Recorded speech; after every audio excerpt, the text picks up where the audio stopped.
These gates were here, existing, and we didn't put in these gates, but what we did is we basically motorized them. We installed a couple of lift masters here, master and slave.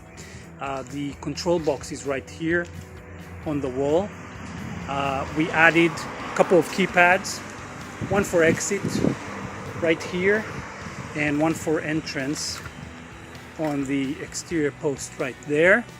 There is obviously a safety sensor, and these gates now work at the click of a remote very easily, just like this.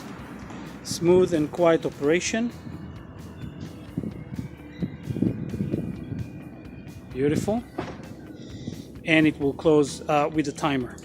Now I want to show you what we also did. We ran all this power basically from the back of the property here. Everything is in conduit as it should be, and in the back here we basically put a little intersection box and went all the way to the back garage as well.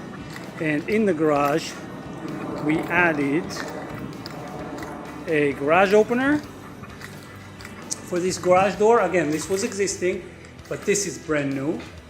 And now, again, with the click of a button, basically a 2-button remote here, such as this.